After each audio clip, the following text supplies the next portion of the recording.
작가님께 정말 감사의 말씀을 드립니다.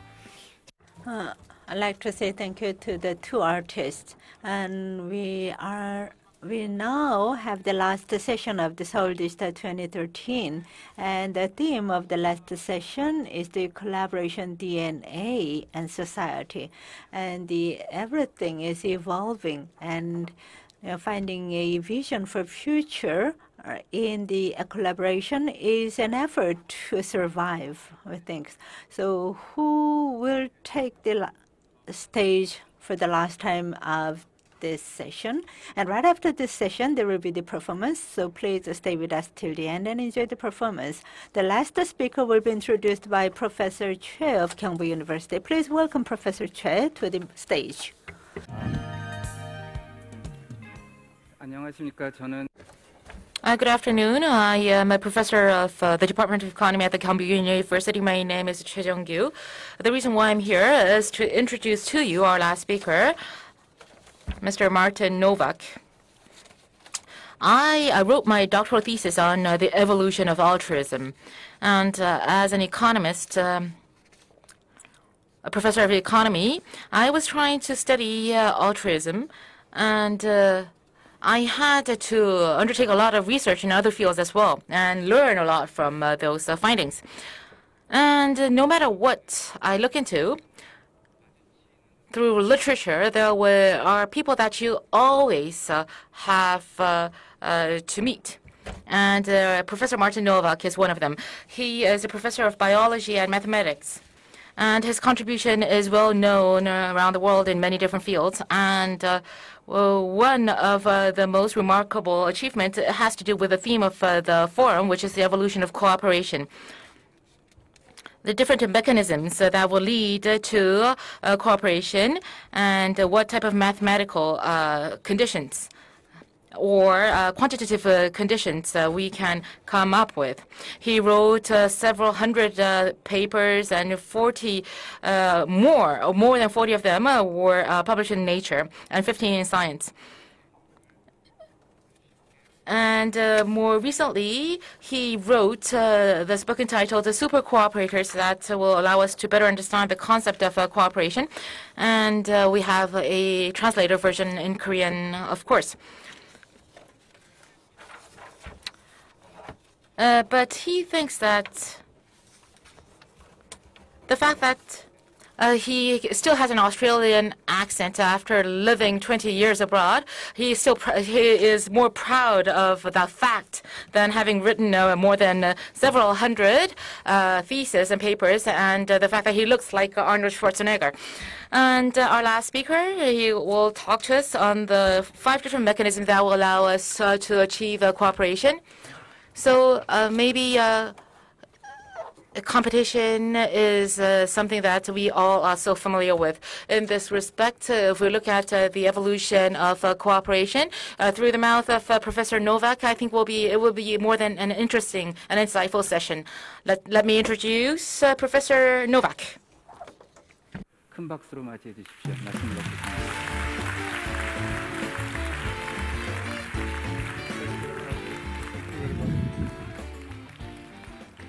Thank you very much. I have to say, I have been to many conferences, I have given many talks, but this is more professional than anything that I have ever experienced. And when I came to the airport and I was picked up by 5 people, I thought, do they really mean me? Do they really have the right guy? When we came to the hotel, they looked through my suitcase and they checked if I had suitable clothes. When nothing suitable was found, they decided this must do. So this is not my normal talk, but a much better prepared talk. And in order not to get confused, I took some notes. Ban gab sum ni da.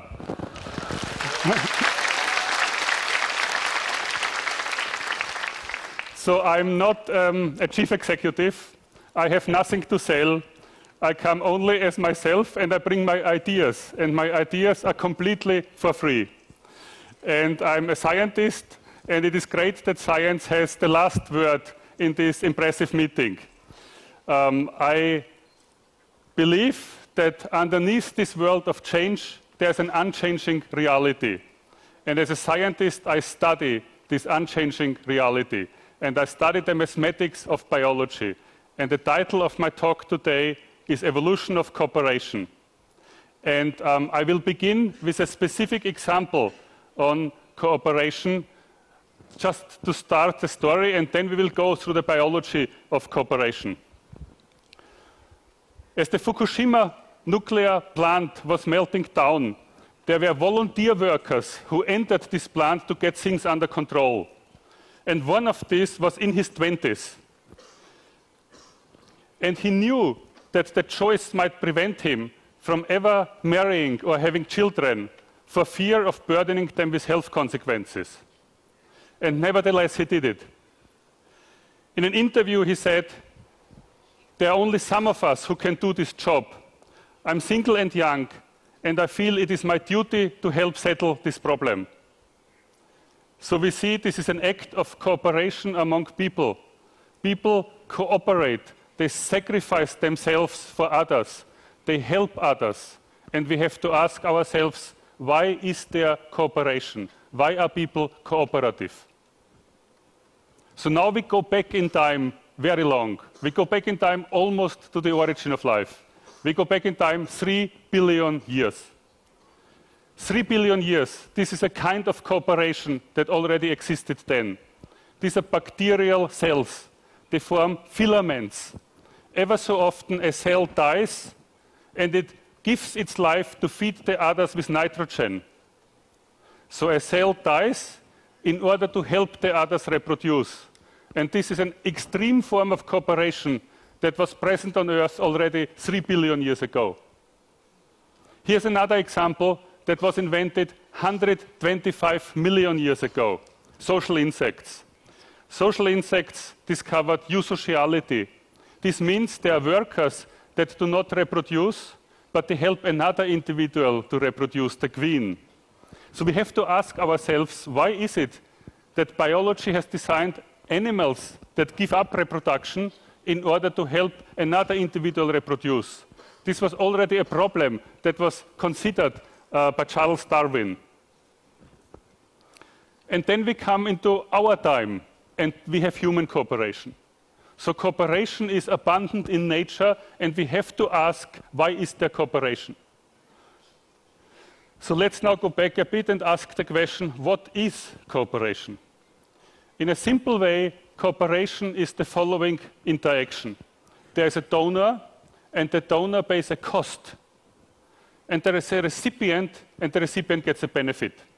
So I pay a cost, and somebody else gets a benefit. And the question is, why should I do this? Now imagine an interaction between two people. I pay a cost and he gets a benefit, he pays a cost and I get a benefit. We have a two-stage game.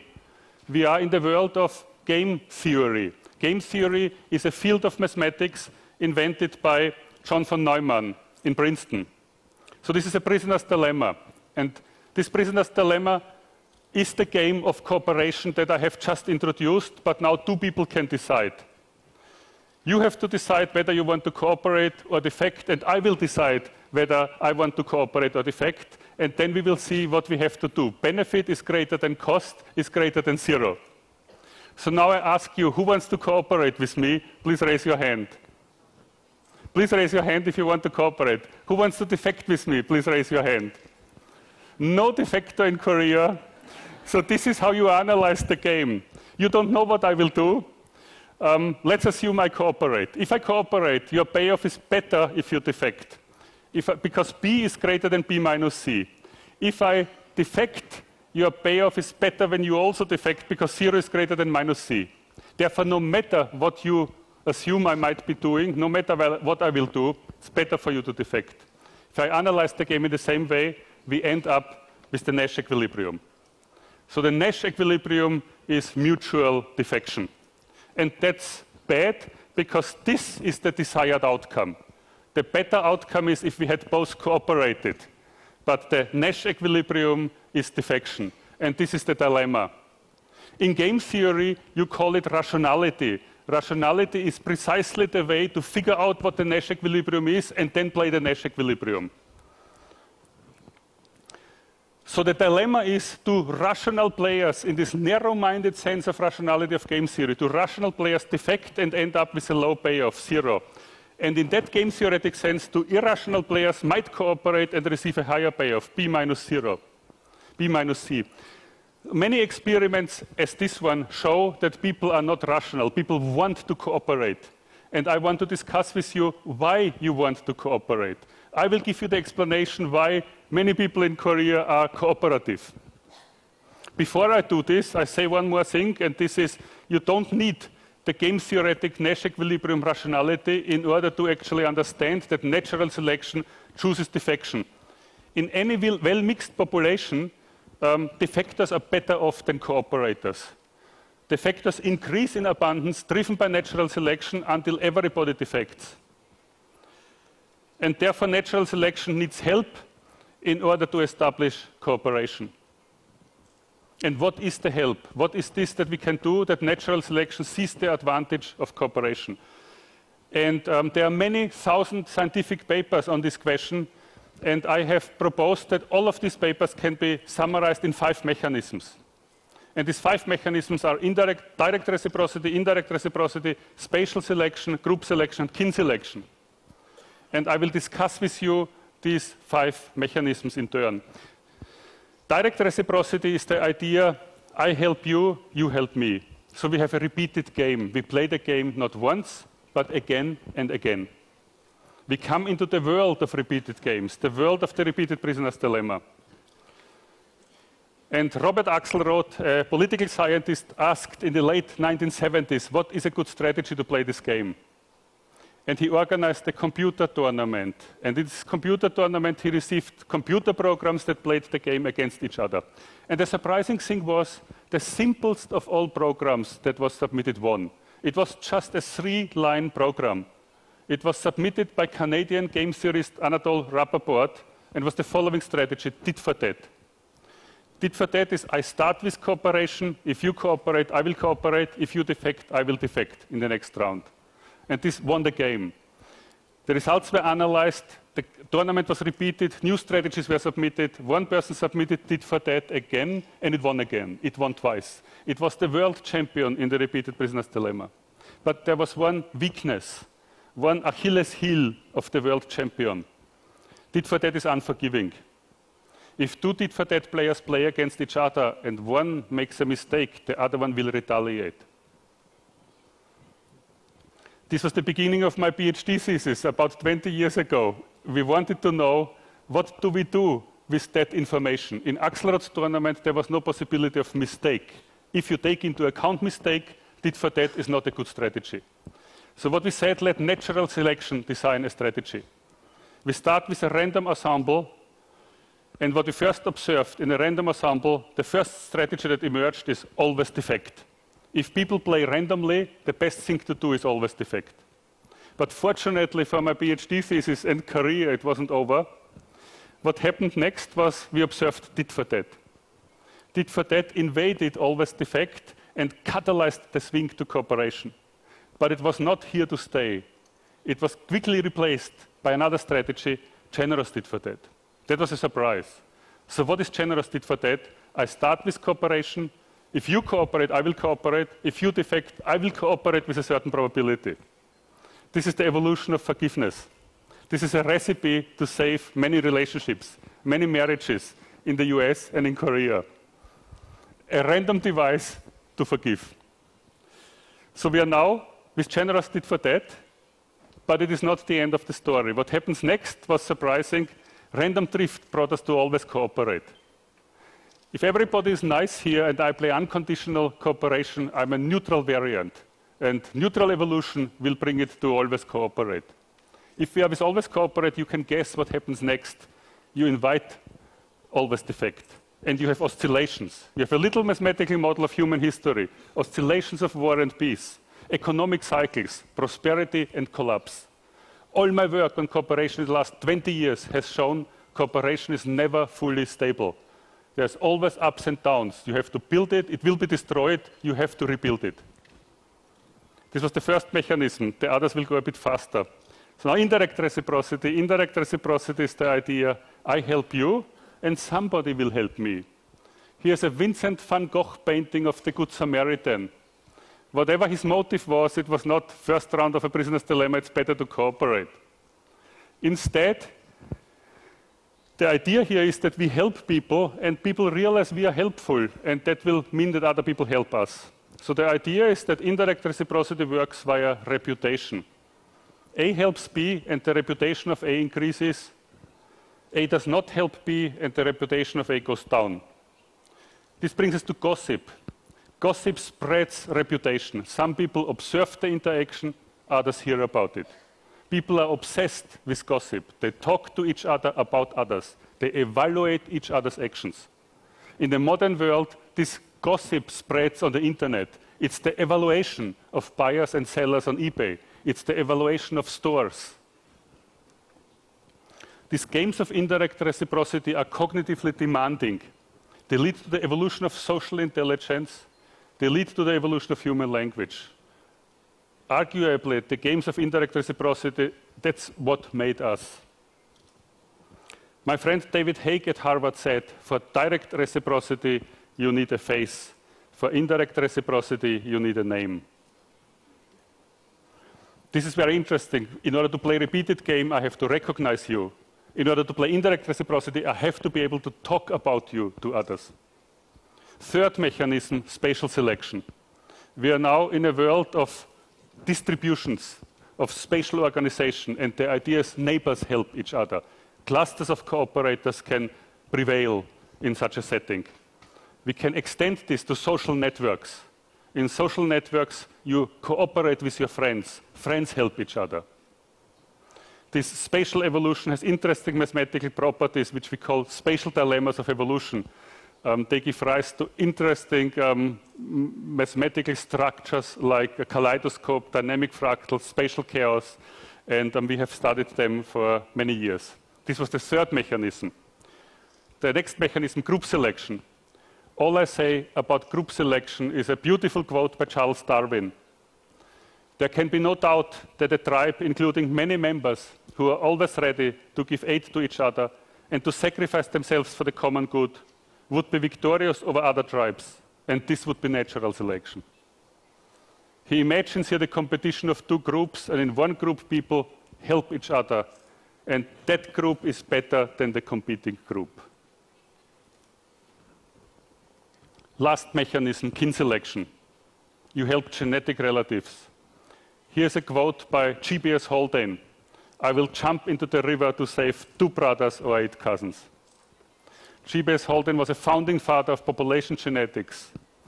He was also politically very active. He was a dedicated communist, here addressing a group of British workers. I have presented 5 mechanisms. Direct reciprocity. The idea is I help you, you help me. Indirect reciprocity is the idea I help you, somebody will help me. Spatial selection means that neighbors or friends help each other. Group selection means that groups of cooperators outcompete other groups. And kin selection means that genetic relatives help each other. These are the 5 mechanisms. Each one of them can promote the evolution of cooperation. Let's step back and look at the bigger picture. What is Darwinian evolution? Traditionally, Darwinian evolution is based on 2 fundamental principles, mutation and selection. Mutation and selection are the classical ingredients of the Darwinian process. This means we have a competitive nature, we have conflict, we have fight, we only have selection and competition. For these 2 principles, my work, my proposal has added a 3rd fundamental principle, and this is cooperation. Our understanding of evolution is incomplete without cooperation. We have to realize how important cooperation is to explain the world that we see around us. Cooperation is needed for the origin of life, for the evolution of the first cell, for multicellular organisms, for animal societies, and for humans. Cooperation is needed for human success, for prosperity, and for well-being. I'm almost at the end of my talk. And I want you to look at this beautiful image here. this is the miracle on the Han River, the miracle of Korea, its economy, its prosperity. It has been established in record time. I think the secret of success of Korea is the cooperation among the Korean people. And I have a very positive message for you. The positive message is that in all my work over the last 20 years, I have observed the following. Winning strategies of cooperation are hopeful, generous, and forgiving. You don't win the game of cooperation unless you have these three properties. What does this mean, hopeful? Hopeful means if I meet a new person, I'm hopeful that I can establish cooperation. My first move is cooperation. Generous means in any one interaction with another person, I do not have to win. I'm happy sometimes to take slightly less than 50%, but I have many collaborative interactions. Finally, forgiving, if there is defection, if defection happens, if a mistake happens, or even intentional, I have a mechanism to forgive, I have a mechanism to go beyond it. I have a mechanism to re-establish cooperation. We have to forget bad things that happened in the past, and we have to look for the future.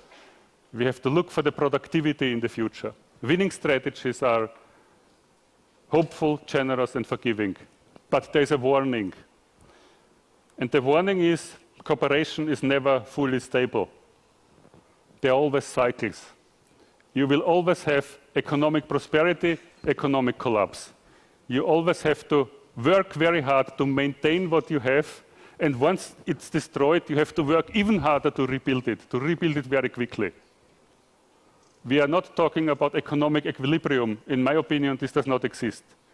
It is always oscillations, and you have to ask yourself, which mechanisms do you have in place to rebuild cooperation once it has gone? This is very important for a government to know how to deal with economic downturn and to react quickly. Now, in the last minute of my talk, even bigger picture. What we are seeing here is our spaceship. It's that which carries us through the universe. And we have a mandate. We have to look after it. We have to maintain it. We have to keep it. We cannot think about ourselves. We must learn global cooperation. In human history, we are used to interactions in small groups, competition in small groups. But in the modern world, this is not enough. We need more than that. We need to learn how to cooperate in a global situation. And I think the internet, the World Wide Web can actually help us, because this goes beyond the boundaries of countries and enables people to cooperate with others that are actually far away. But it's not enough. There's one more thing we have to learn. We must learn to cooperate with future generations. We have to pay a cost such that the people who come after us have a benefit. We actually have to leave a world for them that is comfortable and habitable. And this is the most complicated task that we have before us. And I have no mechanism for it yet. I don't know yet how to do that. We have to learn how to cooperate with the future. Because in the very large scale, cooperation is needed for the stability of intelligent life.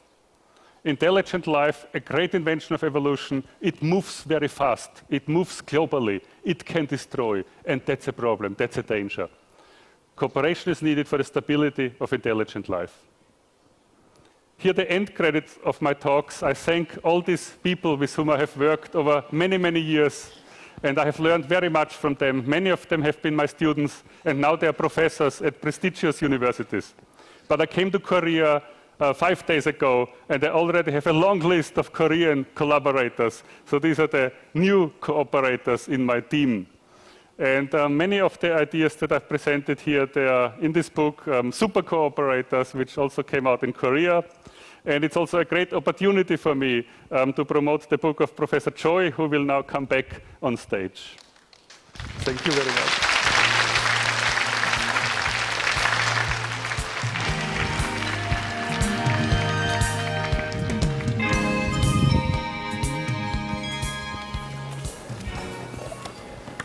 재밌게 들으셨습니까?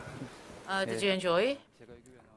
The reason why I'm here is to ask on your behalf some of the questions that you would have for our professor. We have approximately 10 minutes left before our session closes. So I would like to ask the questions for you. And especially the one, the slide that you showed us where my book popped up. So 이게 저희가 협력하는 방. So that's the way we cooperate. We cooperate each other. It seemed like all of us were watching your journey to quest for the secret of the evolution of cooperation, right? Could you tell us how your journey started? Yes, the question is, how did my journey begin? And the answer, it was a random event. You know, evolution likes to work with random events. I was a student, and the professor gave a lecture on prisoner's dilemma. I asked one question, and I became his student. And I did my PhD thesis with him, and I have worked with him ever since. Okay. As you showed us at the end of your talk, you introduced your collaborator as cooperators, right?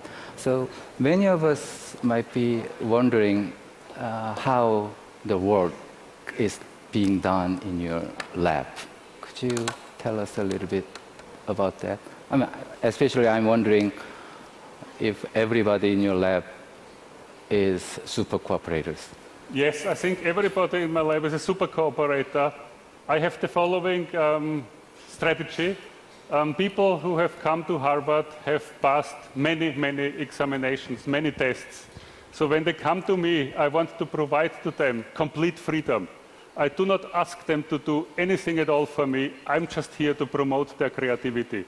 I give them unlimited possibilities in order to express their creativity, and we work together. We are colleagues, friends from the very beginning, and they are friends with each other. Everybody helps each other. It's a very collaborative, completely non-competitive environment, and I think you can create it by realizing that creativity comes from freedom and from opportunity.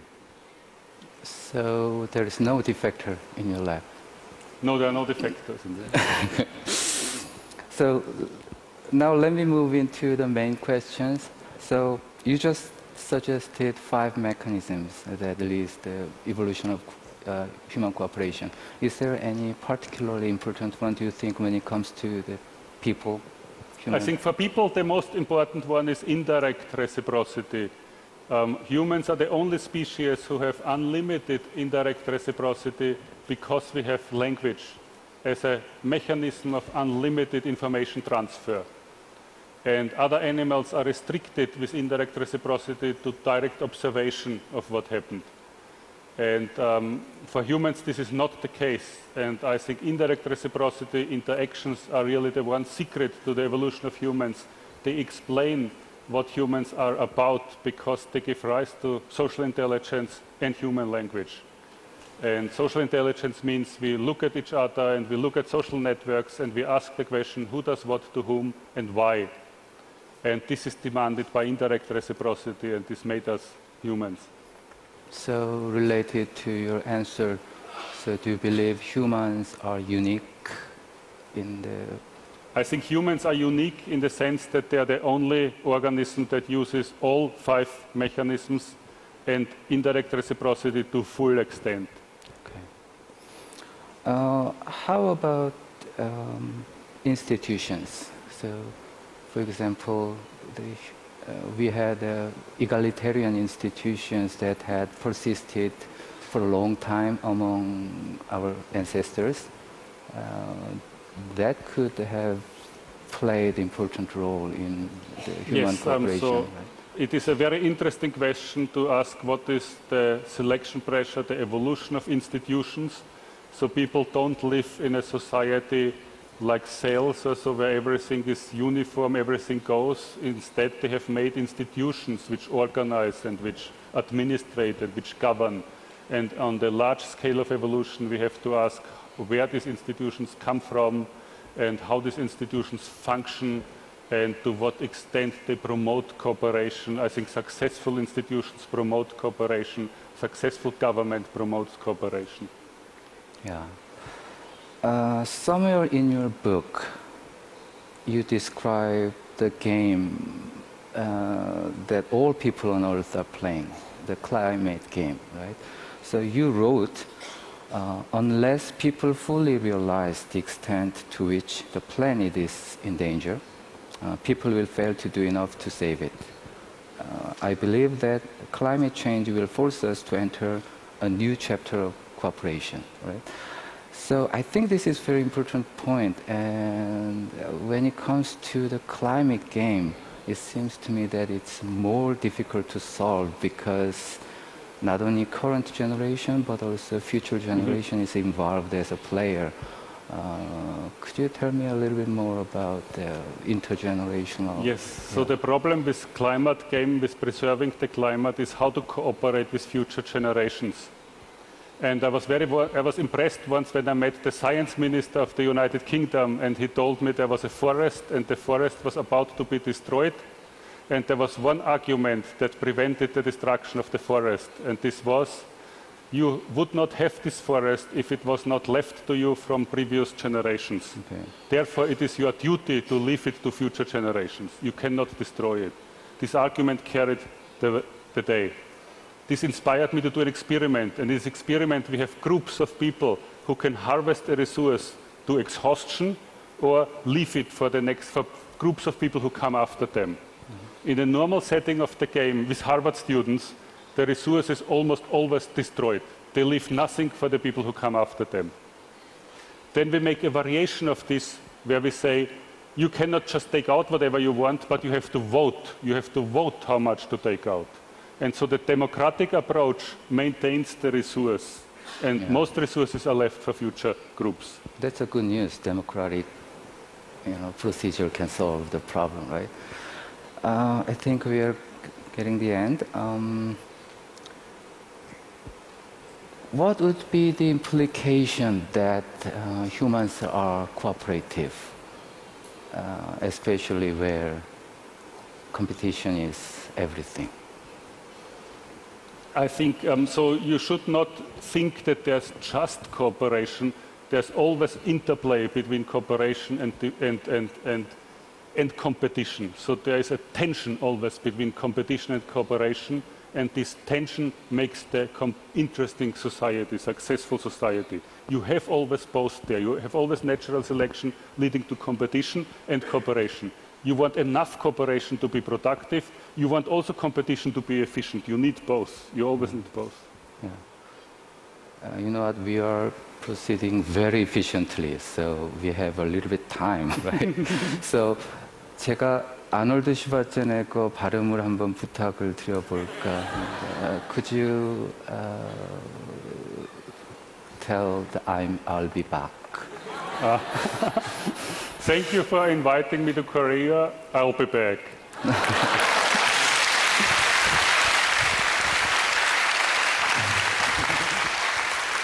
So I think we have many students here and graduate students here. Could you give them a piece of advice as a senior scholar? Yeah, my advice for the young scientists, for the young people, is to follow their dreams, to be enthusiastic. So you have to ask yourself, what is it that I'm good at? Go after this target. Do not have respect for the previous generation. They have worked very hard, they have achieved very much, but you have to think you can do better than this. I think this is the right attitude.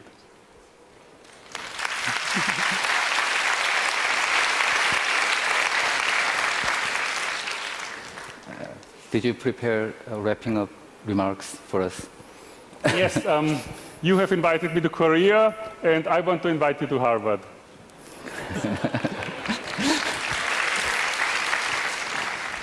고맙습니다.